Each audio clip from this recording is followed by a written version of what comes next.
Em 1939, a declaração de guerra do Führer marca a ascensão de uma das figuras mais fanáticas da cúpula nazista. O diretor da SS, Heinrich Himmler. O início da guerra dá a Himmler a chance de realizar todos os seus sonhos. Suas ideias raciais deturpadas para o futuro da Alemanha podem ser postas em prática. Para realizar seus sonhos, Himmler tem dentro da SS o nazista mais implacável de todos. Seu nome é Reinhard Heydrich. Ele era impiedoso, manipulador e muito inteligente. Alguém muito útil para a implantação de um Estado policial. Heydrich e Himmler são uma dupla formidável. Mas com o avanço de seus planos radicais, seus oponentes na liderança já conspiram para desfazer a parceria letal. Göring olhava para Himmler e pensava, seu garoto está indo muito bem. Ele vai criar problemas em algum momento. E Bormann levava parte do crédito. Era um jogo político muito antigo e Bormann o jogava com maestria. A ascensão meteórica de Heydrich fará dele um alvo, tanto dentro quanto fora do círculo íntimo de Hitler.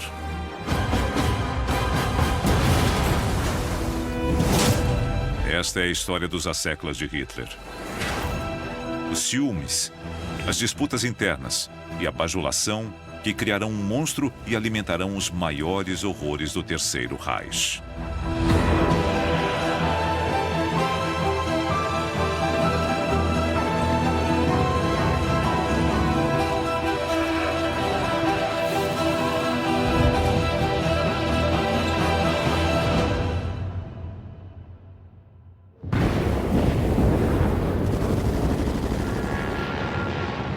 Setembro de 1939. A invasão da Polônia já começou. E para Hermann Göring, líder da Luftwaffe e o homem mais poderoso do séquito de Hitler, tudo corre como esperado. A Luftwaffe foi muito eficiente. Ela pulverizou cidades polonesas e destruiu o exército inimigo. Era uma parte essencial da Blitzkrieg e Göring recebeu todo o crédito por ela. Von höchster Eindringlichkeit vermitteln in diesen Tönen dem deutschen Volk den gewaltigen Eindruck Hohenfeldzug. Das heißt, auch hier wird sie den Feind treffen, schlagen und vernichten.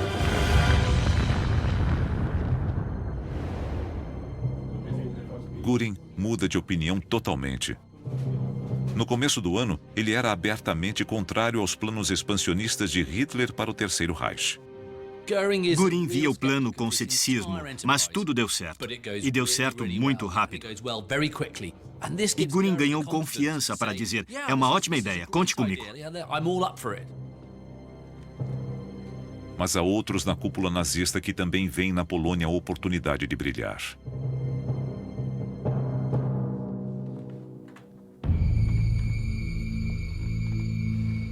Heinrich Himmler, o diretor da SS, pretende lançar um plano radical para germanizar a Polônia ocupada. Himmler era um ideólogo. Ele era ainda mais fanático do que Hitler, se é que isso é possível. Ele era contra qualquer um que não fosse ariano e teutônico. Himmler era um ideólogo nacional-socialista de carteirinha. Tinha uma visão assustadora para o futuro da Alemanha. É uma visão compartilhada pelo Führer. Ao celebrar sua vitória no Reichstag, seus planos são claros e inflexíveis.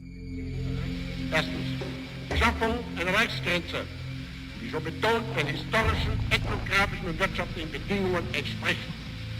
Zweitens, die Ordnung des gesamten Lebensraumes nach Nationalitäten, das heißt, eine Lösung jeder Minoritätenfragen. As palavras do Führer confirmam para Himmler que a Polônia é onde seus sonhos ideológicos podem se tornar realidade. Himmler pretende transformar uma grande parte do território polonês no Lebensraum, ou espaço vital de uma nova raça superior germânica. Ele não queria apenas se livrar dos judeus. Ele também queria se livrar dos eslavos, dos deficientes. A ideia era arianizar a sociedade alemã, germanizar os territórios ocupados.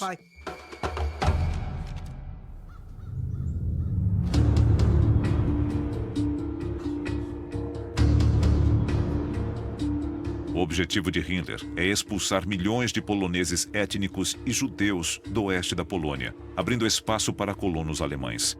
É um projeto radical, motivado não apenas pelo fanatismo de Himmler, mas também pela sua sede de poder.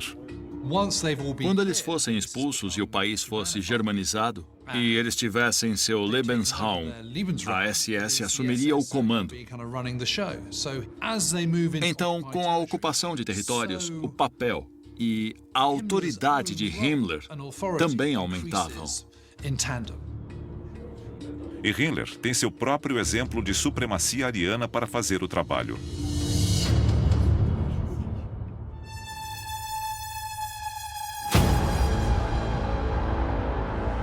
Reinhard Heydrich é o braço direito de Himmler e diretor da famosa SD, agência secreta de inteligência da SS.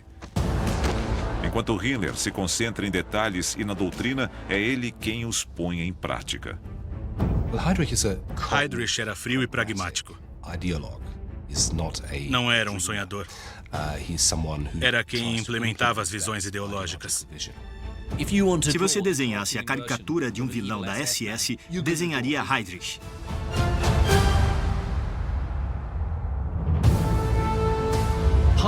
Heydrich era alto, muito loiro e inteligente. Era um grande esgrimista. E era muito ambicioso. Com a reputação de Heydrich, até Himmler precisa tomar cuidado. Heydrich era absolutamente implacável. Ele sabia como aterrorizar as pessoas. Ele despertava medo em amigos e inimigos. Ele dava calafrios nas pessoas, só de estar na mesma sala. Mas quando Himmler conhece Heydrich, ele é um homem sem futuro.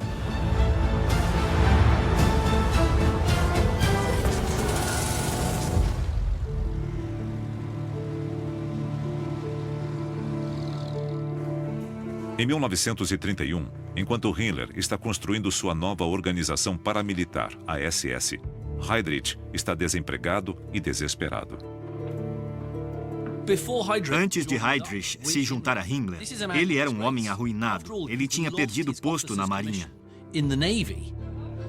A causa da desgraça de Heydrich foi um embaraçoso triângulo amoroso. Ele ficou noivo de 2 mulheres ao mesmo tempo. E o pai de uma delas era um homem influente, com bons contatos no comando da Marinha. Heydrich falhou ao terminar com a mulher errada, cujo pai poderoso exigiu o restauro de sua honra.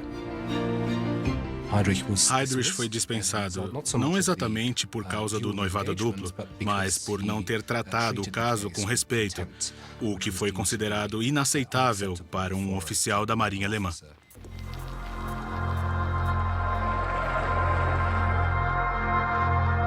O desemprego de Heydrich veio no pior momento. A chegada da Grande Depressão acabou com suas perspectivas profissionais. Mas a noiva escolhida lhe forneceu uma alternativa. A mulher com quem ele ia se casar, Lina von Osten, ao contrário dele, já apoiava o movimento nazista há algum tempo. Foi ela quem o apresentou ao movimento e o encorajou a marcar a entrevista com Himmler.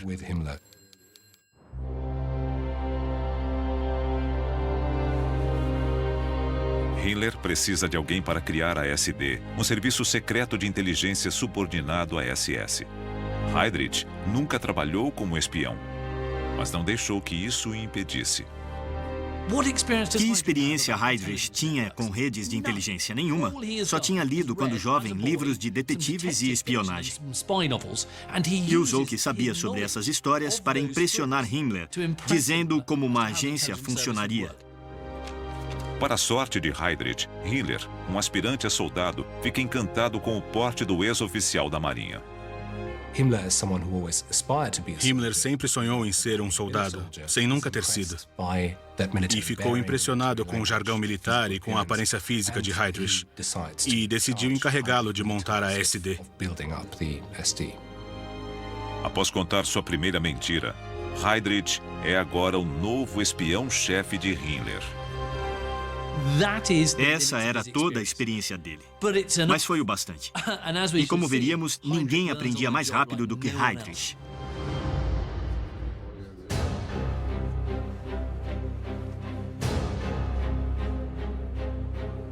Em Heydrich, Himmler encontra um braço direito implacável, disposto a fazer o trabalho sujo que outros não aguentariam.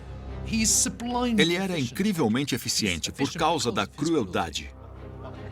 Em 1934, enquanto Himmler toma chá com o Führer, é Heydrich quem organiza o massacre da SA, o grupo paramilitar original do Partido Nazista. O que aconteceu foi um dos atos de violência política mais famosos da história, a Noite das Facas Longas. E aquelas facas eram afiadas.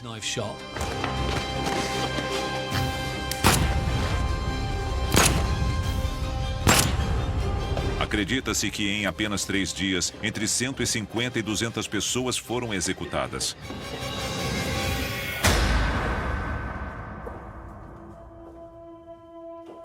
Mas o alvo principal era o líder da SA, Ernst Röhm. Röhm era padrinho de um dos filhos de Heydrich. Então, estavam dispostos a sacrificar amigos próximos pelo próprio ganho pessoal e político.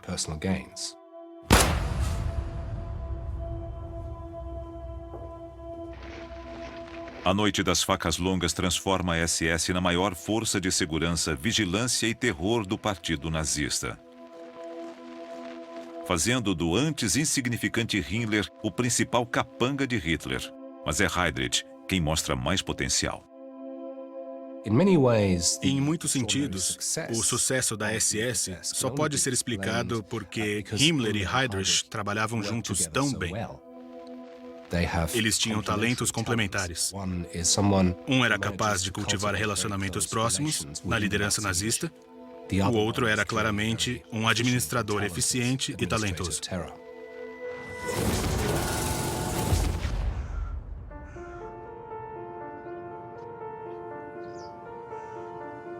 Cinco anos após a eliminação de seus rivais da SA, Heydrich é o encarregado de todas as agências policiais e de segurança do novo Reich. É como policial-chefe do regime nazista que ele recebe um memorando curto, mas altamente sigiloso do segundo em comando do Führer, Hermann Göring. Ele o instrui a bolar uma solução para o chamado problema judaico de Hitler, através de emigração ou evacuação, da forma mais conveniente possível. Em 1939, Heydrich ainda estava na casa dos 30, era relativamente jovem. Era uma estrela em ascensão. Quando recebeu ordens para examinar a questão judaica, ele quis mostrar serviço. Eles sabiam que Heydrich era ambicioso, implacável e motivado o bastante para não decepcioná-los. Heydrich foi escolhido pelo próprio Führer para transformar o sonho nazista de uma Alemanha racialmente pura em realidade. Mas com o exército se preparando para a invasão da Polônia, ele logo terá que lidar com mais 2 milhões de judeus sem um destino claro. As ordens que vinham de cima eram expressas, mas com frequência vagas. Hitler nunca disse, eu quero que sejam executados. Ele só disse, temos que nos livrar dos judeus. O que isso queria dizer? Quem sabe? Deu um jeito. E cabia a Heydrich interpretar essas ordens.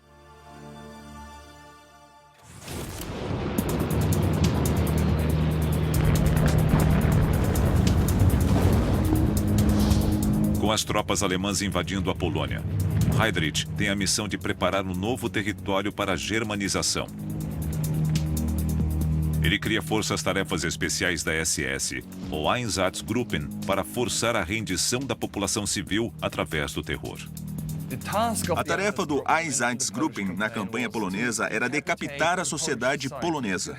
Era preciso matar a elite, os padres, os professores, os políticos, os líderes econômicos. E matá-los às dezenas de milhares. Era o que os Einsatzgruppen faziam. Mas são apenas os preparativos para medidas mais sistemáticas que transformarão em realidade o sonho de Hitler de um novo espaço vital alemão. Os homens de Heydrich têm novas ordens. Milhões de poloneses étnicos devem ser levados para o leste, abrindo caminho para os colonos alemães. E quanto aos judeus poloneses, seu destino ainda é mais incerto. Todos serão reunidos em guetos urbanos prontos para a deportação futura. Eles foram conduzidos à força no meio da noite. Cada família judaica levando uma mala com seus pertences. E todos fizeram longas viagens de trem até grandes centros na Polônia ocupada, onde foram despejados em pequenos quartos, como sardinhas em lata. Foi desumano, nojento e bárbaro.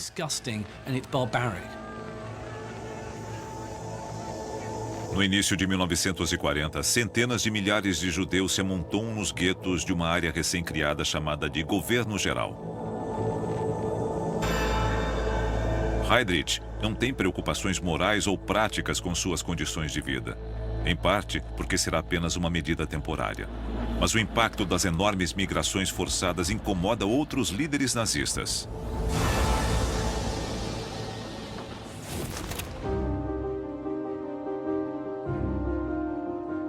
Hans Frank é o poderoso administrador do governo geral, que inclui a capital da Polônia, Varsóvia, e sua segunda maior cidade, a Cracóvia. Ele não aprova o uso de seu novo feudo por Heydrich e Himmler como um armazém de judeus.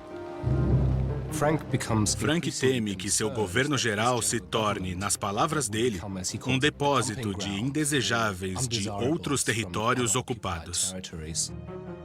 Por acaso, Frank é um velho amigo de Hermann Göring, o rival de Himmler na cúpula do partido. Himmler dizia que Göring era o rei do mercado negro, sempre em busca de lucro. E Göring via Himmler como um homenzinho pretensioso, snob, burguês e iludido. Eles não podiam ser mais diferentes.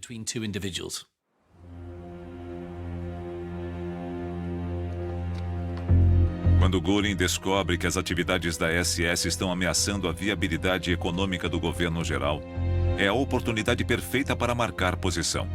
Então, ele convoca Himmler e seu velho amigo para uma reunião.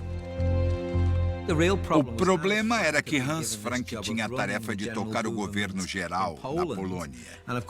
E Himmler tinha a tarefa de germanizar a Polônia.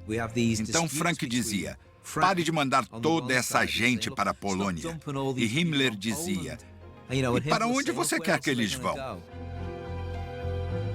Como segundo em comando do Reich e ministro da Economia, Göring obriga Himmler a prometer que não haverá mais deportações sem o consentimento de Frank.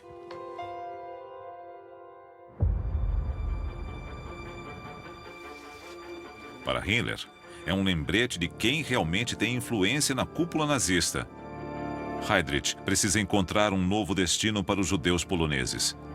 Quanto a Göring, suas prioridades estão no campo de batalha, com uma nova frente de guerra prestes a ser aberta.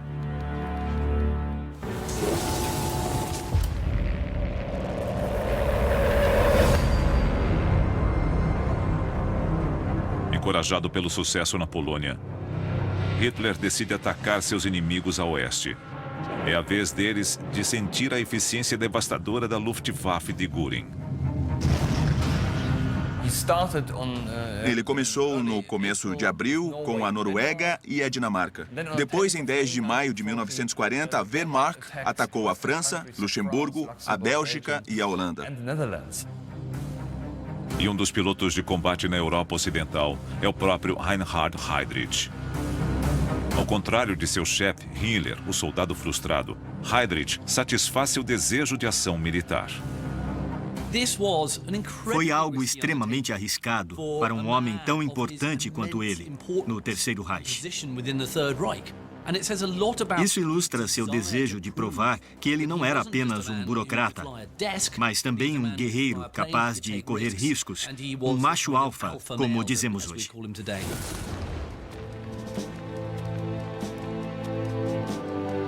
Mais uma vez, o apoio da Luftwaffe ao exército é crucial para a vitória sobre os franceses e britânicos. Em apenas 6 semanas, a Europa Ocidental está sob o controle nazista e Göring é o homem do momento. Após a queda da França, Göring se tornou o oficial mais condecorado e de maior patente nas Forças Armadas alemãs. Nomeado o novo Reichsmarschall da Alemanha nazista, a posição de Göring como sucessor do Führer parece assegurada.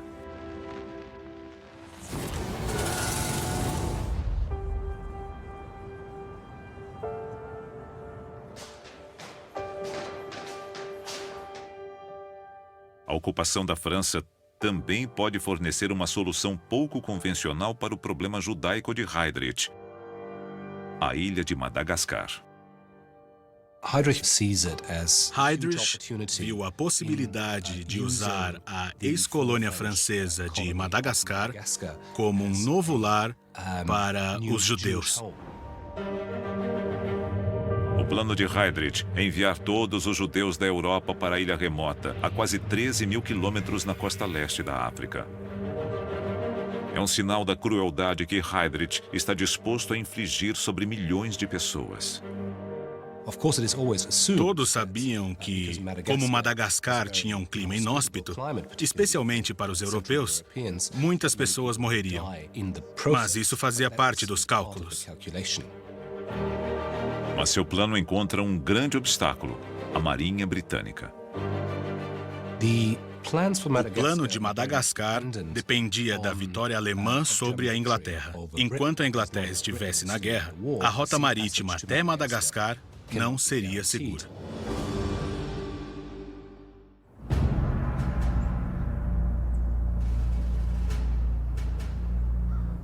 Göring, motivado pelo sucesso na França, está prestes a fazer a sua maior aposta. Ele promete ao Führer que pode deixar a Inglaterra de joelhos usando apenas a força aérea.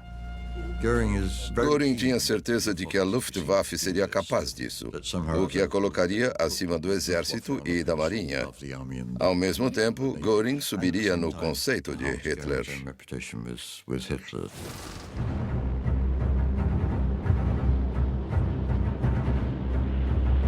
Göring ataca o inimigo com toda a força da Luftwaffe. Mas seus pilotos encontram uma resistência inesperadamente sólida e bem organizada. Eles não entendiam as defesas antiaéreas britânicas ou como o sistema de radar era organizado. Então eles não sabiam onde eram os pontos fracos. Foi um problema de inteligência. Por meses, Göring garante a Hitler pessoalmente que a Força Aérea Real não resistirá. Mas, no decorrer do conflito, fica claro que a Luftwaffe não foi feita para operações longas sobre o Canal da Mancha. Além disso, a Luftwaffe não tinha caças ou bombardeiros de longa autonomia. Então, se os ingleses não se precipitassem, os alemães não teriam nenhuma chance de obter a superioridade aérea.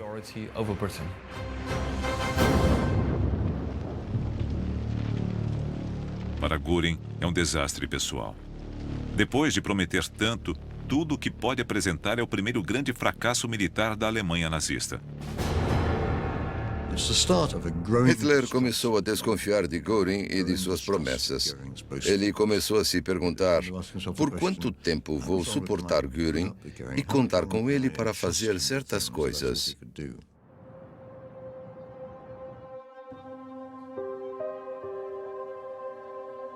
Em outubro de 1940, a batalha pela Inglaterra está praticamente encerrada. Heydrich é obrigado a arquivar o plano de Madagascar. Mas o fracasso de Göring levará a novas possibilidades para a SS, com Hitler voltando suas atenções ao leste.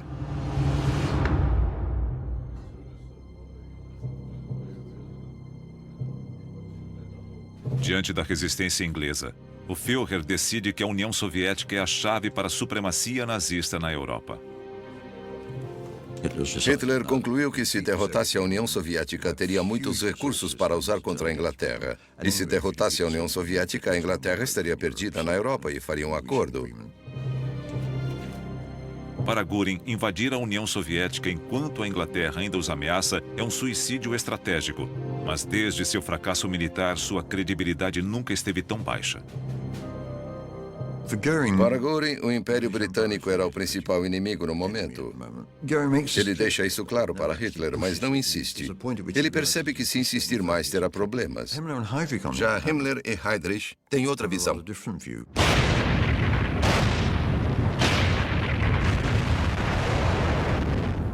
Em 22 de junho de 1941, a invasão da União Soviética, codinome Operação Barbarossa, tem início. É a batalha que Himmler e Heydrich tanto esperavam. O conflito com o que eles consideram o arqui-inimigo do nacionalsocialismo. Na evolução da ideologia nazista e de Hitler, o bolchevismo e os judeus se fundiram em uma ameaça combinada.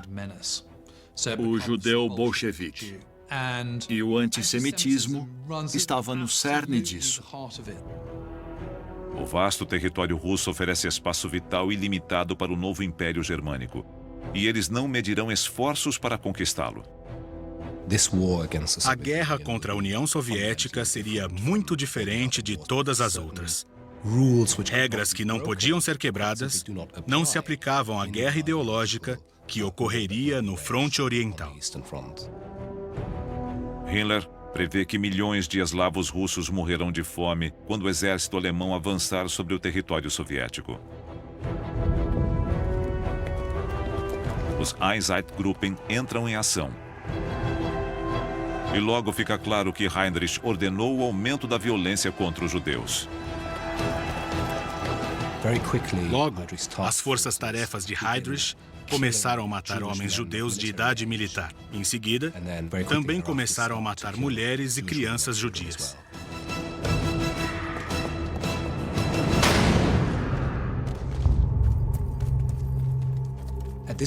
É quando Heydrich começa a trocar uma solução territorial pela implantação do genocídio.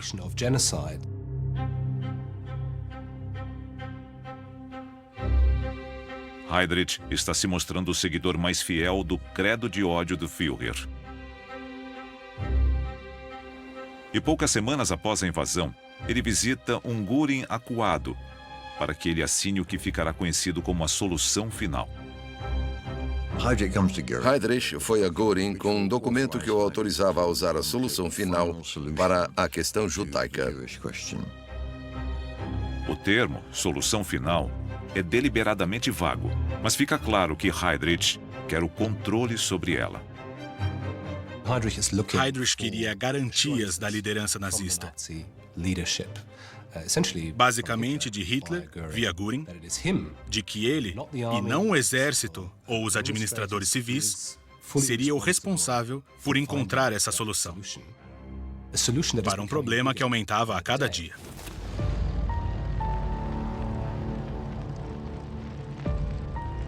Heydrich, o homem que só entrou para a SS porque precisava de emprego, agora sai da sombra de Himmler para se tornar responsável pela política que se encontra no centro das ambições ideológicas do Führer. Ironicamente, foi o antissemitismo que quase encerrou sua carreira antes que ela começasse.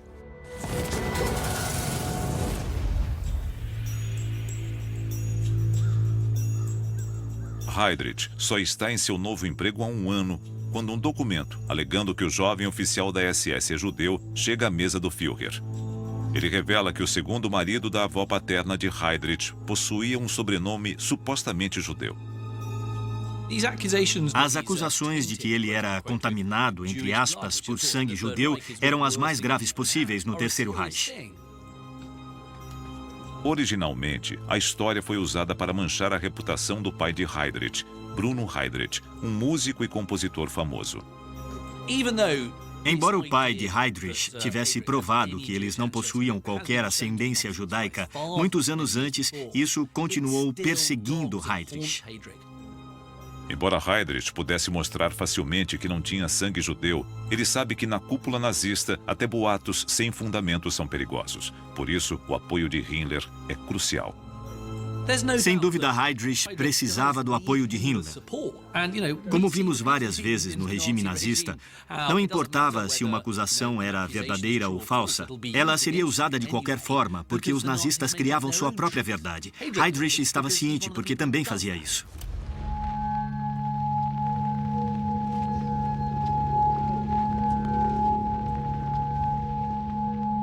Agora, 8 anos depois, armado com a autoridade do Führer, o protegido de Himmler está provando que é capaz de qualquer coisa. A solução final de Heydrich se transforma em uma campanha de assassinato em massa. Suas forças-tarefas desenvolvem uma metodologia brutal. Os judeus de uma determinada área eram reunidos, levados a um pasto próximo e obrigados a cavar uma trincheira profunda. Aí levavam tiros na nuca.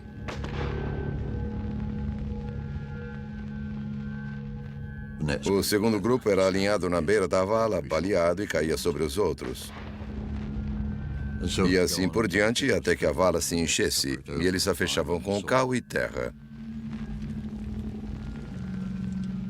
E isso se repetiu em todo o fronte alemão. É um genocídio instigado não apenas pelo fanatismo, mas também pela sede de poder. Himmler e Heydrich tinham certeza de que seriam recompensados por fazer o que acreditavam ser a vontade de Hitler. Dezenas de milhares de judeus são massacrados por vez.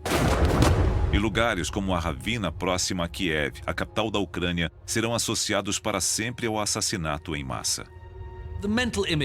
A imagem mental que temos do Holocausto é a da ferrovia que leva ao famoso prédio de Auschwitz. Mas o Holocausto começou com execuções como a de Babi Yar.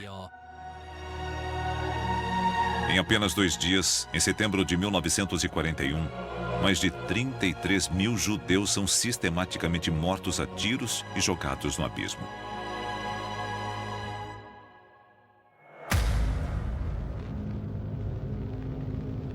E a liderança da SS justifica essas atrocidades, tanto para seus homens quanto para si mesma, de forma horripilante. Pessoas como Himmler e Heydrich rejeitariam o nosso código moral ocidental como fraco, decadente e preso ao passado.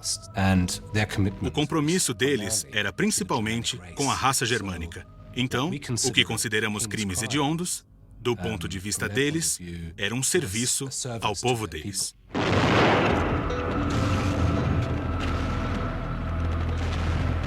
Mas apesar de todo o compromisso de Heydrich e Himmler com a causa, o Führer decide que quando a Rússia for derrotada, o controle do novo e vasto território será entregue a civis e não à SS.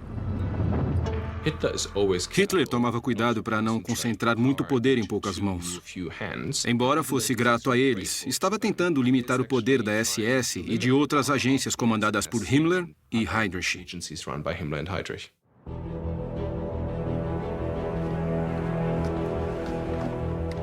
Mas Heydrich não pensa em desistir. Ele já vislumbra a oportunidade perfeita para obter poder político real. Seu alvo, o protetorado da Boêmia e Morávia, na Tchecoslováquia. Para os nazistas, o protetorado da Boêmia e Morávia era especialmente importante em termos econômicos. Muitos armamentos eram fabricados lá. E como o início da Operação Barbarossa, ocorre um aumento enorme na atividade da resistência. Sabotadores tchecos estão prejudicando o esforço de guerra nazista. Para Heydrich, a SS é a solução, mas eles precisam de um aliado, alguém próximo ao Führer, para convencê-lo disso.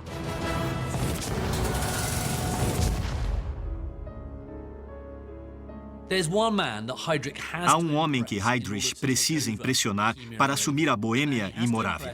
Martin Bormann, o chefe da chancelaria do partido, que basicamente nunca sai da sombra de Hitler. Por isso ele é chamado de Eminência Marrom. O caminho de todos os membros da cúpula até Hitler passava por Bormann.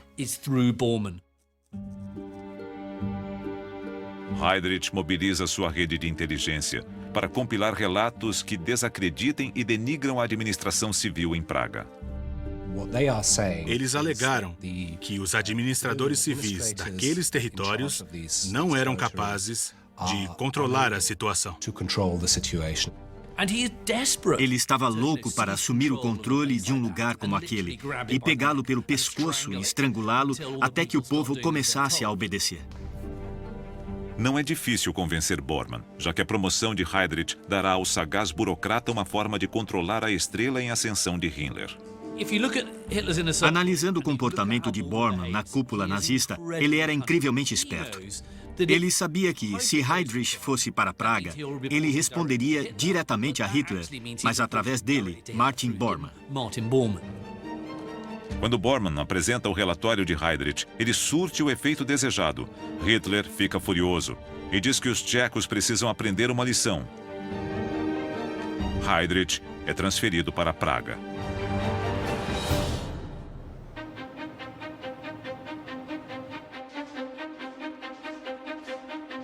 Ao chegar, Heydrich não perde tempo para iniciar os trabalhos. Heydrich partiu para cima da resistência assim que chegou ao protetorado. A estratégia de Heydrich foi brutalmente eficiente. Muitos acham que ele simplesmente fuzilava os inimigos e era assim que mantinha o controle. Mas, além das punições, ele também oferecia muitas recompensas. Ele melhorou a ração dos operários. Isso deixou as pessoas felizes. Ele queria que os operários nas fábricas de armamentos e em outras indústrias importantes parassem de sucumbir à propaganda daqueles que pregavam as greves. Era um plano diabólico, porque, por um lado, ele batia e, pelo outro, assoprava. A estratégia de Heydrich logo dá resultados. Os tchecos parecem pacificados e os números de produção voltam a crescer.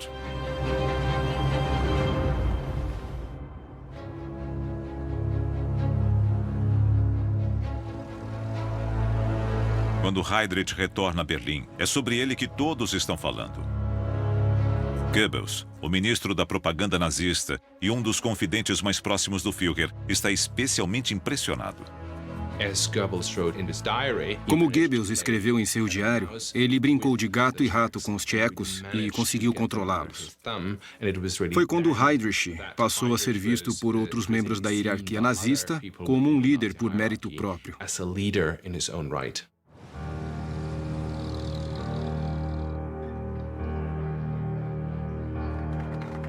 Enquanto Heydrich é pessoalmente felicitado pelo Führer, os rivais de Himmler observam com interesse. Todos querem um pouco do brilho de Heydrich. Era quase como uma novela. Todos queriam saber quem ia bem e quem ia mal. E Göring podia ver a eficiência de Heydrich. Ele deve ter olhado para Himmler e pensado: o seu garoto está indo muito bem. Ele vai lhe causar problemas em algum momento. E Bormann levava parte do crédito. Ele se associava ao sucesso alheio. Era um jogo político muito antigo e Bormann o jogava com maestria. Os rivais de Himmler na cúpula nazista veem no sucesso de Heydrich uma forma de quebrar uma parceria formidável. Agora, Heydrich respondia diretamente ao Führer. Algumas pessoas viram isto como o início de uma rivalidade entre Himmler e Heydrich, porque Heydrich estava ficando mais independente. Heydrich está se tornando um dos principais nomes da liderança nazista. É o momento perfeito para levar sua solução final a um novo patamar.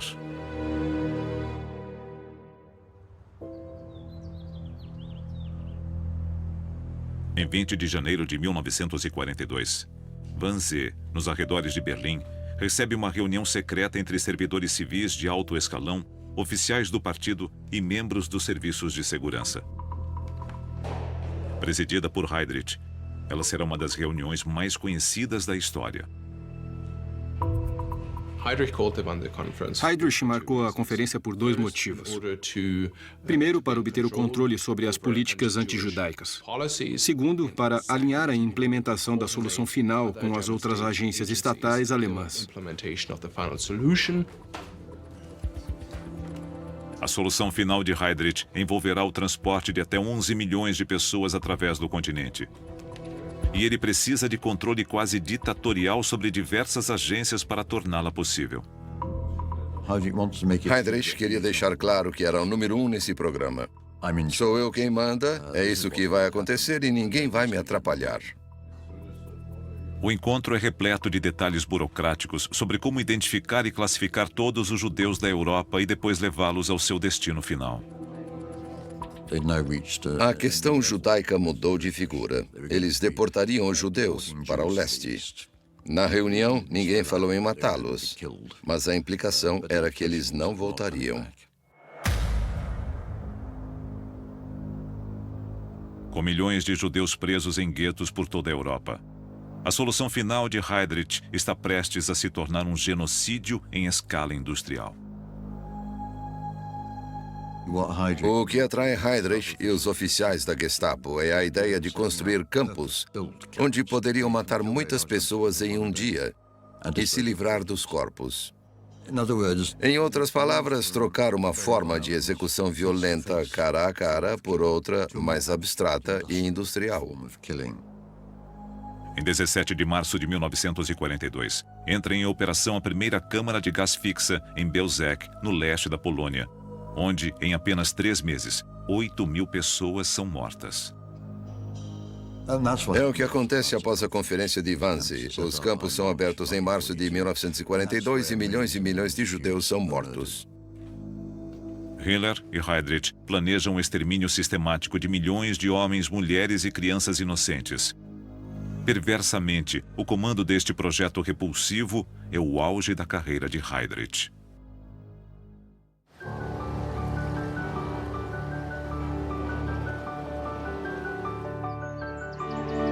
Quando a primavera chega a Praga, Heydrich está celebrando. Como senhor dos tchecos e arquiteto da solução final, as dúvidas quanto à pureza racial de sua família ficaram no passado. E ele decide marcar sua nova condição com um concerto da obra de seu pai. Foi um momento de autocelebração através da música, algo que ele valorizou muito ao longo de sua carreira. Heydrich atingiu o auge de seu poder. Ele governava o protetorado da Boêmia e Morávia, cuidava de todo o aparato de segurança do Terceiro Reich e também gerenciava um dos projetos favoritos de Hitler, o genocídio do povo judeu.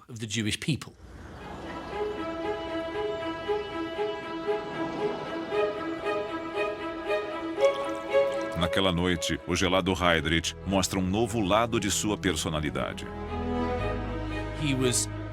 Ele estava falante, muito gregário, muito sociável. Ele parecia ter encontrado a confiança social que nunca mostrou antes. Isso mostra que ele devia estar se sentindo nas nuvens.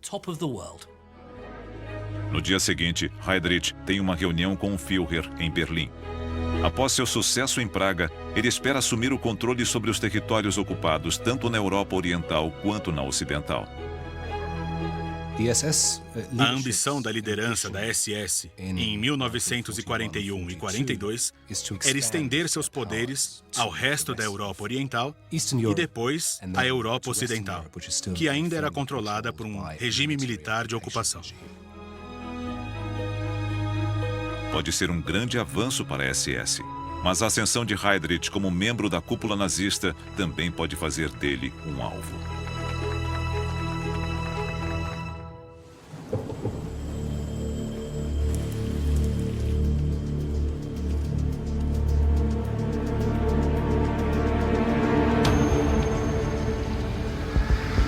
No dia seguinte, Heydrich faz sua jornada costumeira ao avião que o levará a Berlim.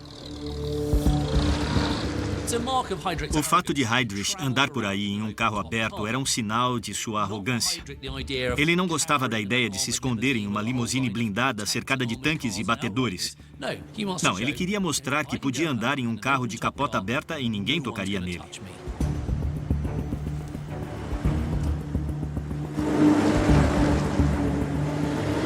É uma viagem que Heydrich já fez muitas vezes. E com a esperança de uma nova promoção, ele está animado. Ele devia estar muito confiante e feliz com o rumo das coisas. Os relatórios para Berlim estavam bons e os relatórios de Berlim também. Tudo parecia perfeito.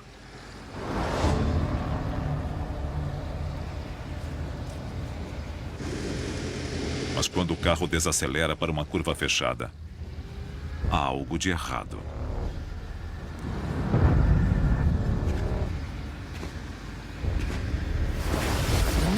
Então ele vê um homem entrando na frente do carro com uma submetralhadora apontada para ele.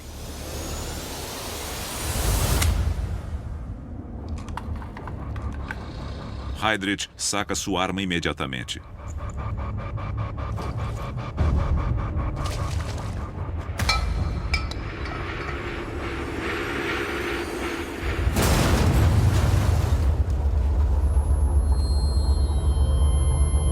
A bomba, jogada por um segundo assassino, explode ao lado do carro.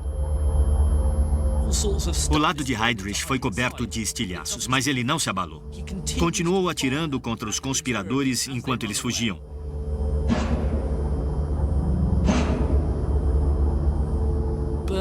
Mas então ele se curvou. Ele estava ferido e caiu ao lado do carro. Estava com sérios problemas.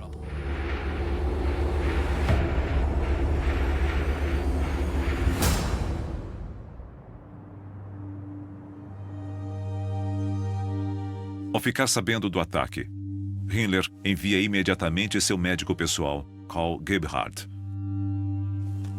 Os ferimentos de Heydrich são graves, mas não parecem ser fatais.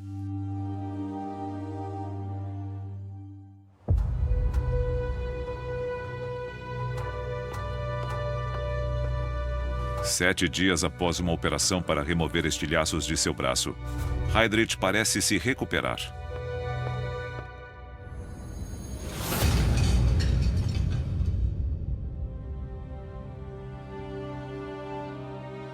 Então, de repente, ele entra em choque, caindo em um coma profundo do qual nunca se recupera.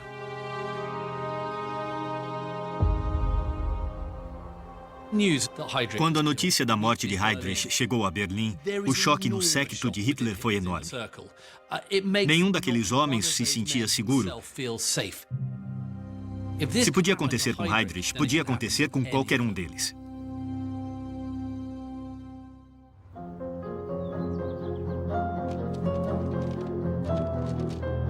Os investigadores de Himmler logo descobrem que os agressores de Heydrich eram tchecos treinados pela inteligência secreta britânica. Mas o fato de Heydrich ter morrido sob os cuidados do médico pessoal de Himmler gera boatos na cúpula do partido. Teorias da conspiração rondavam o círculo íntimo de Hitler. E vemos isso no assassinato de Heydrich. Teria Himmler sabotado o tratamento de Heydrich? Mas por quê? Diziam que Heydrich podia ser uma ameaça futura. Heydrich era único. Não havia um genocida mais implacável e eficiente. Ele podia tranquilamente ser o Führer, sem dúvida. Se ele tivesse sobrevivido, eu suspeito que teria se livrado de Himmler um dia, porque ele era mais inteligente e melhor no trabalho do que Himmler. Apesar dos boatos e da especulação na época, os especialistas não acreditam que Himmler quisesse abreviar a carreira de seu subordinado. Os boatos sobre envolvimento interno no assassinato de Heydrich existem desde o dia da sua morte. Alguns ficaram aliviados quando ele morreu, mas eu diria que Himmler não estava entre eles. Heydrich morreu porque a ciência médica da época não podia salvá-lo. É muito simples. Foi um erro, não uma conspiração. Himmler ficou totalmente perdido com a morte de Heydrich. Ele precisava de Heydrich e não podia substituí-lo. Se o chefe da SS tinha alguma preocupação com a ascensão de Heydrich, elas logo foram superadas pela raiva. É a primeira vez que um líder nazista é assassinado. E Hitler não é o único que quer vingança. Hitler ficou furioso. Ele queria que os tchecos sofressem. Heydrich era tão popular que eles precisavam fazer alguma coisa. Duas cidades são identificadas como focos de resistência. Mas é apenas um pretexto para a vingança impiedosa. A reação foi brutal e feroz. Eles massacraram 2 povoados, Lidice e Ležák, e mataram quase 500 civis, homens, mulheres e crianças. Diante dos olhos do mundo, os moradores homens são executados imediatamente, enquanto quase 300 mulheres e crianças são enviadas a campos de concentração, onde quase metade morrerá nas câmaras de gás.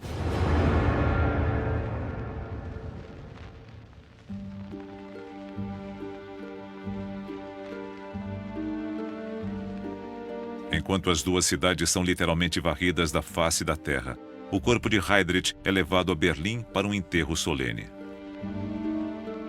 Para os asseclas de Hitler, a morte de Heydrich é um choque, mas também um momento de reflexão.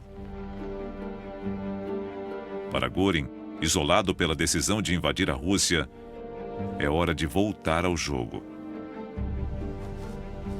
Enquanto Bormann terá que encontrar novas formas de semear conflito entre os rivais.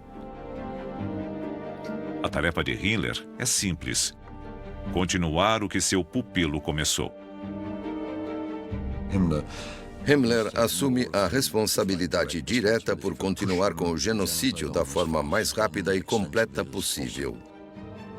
Ele quer manter viva a memória de Heydrich e que a solução final seja realmente final.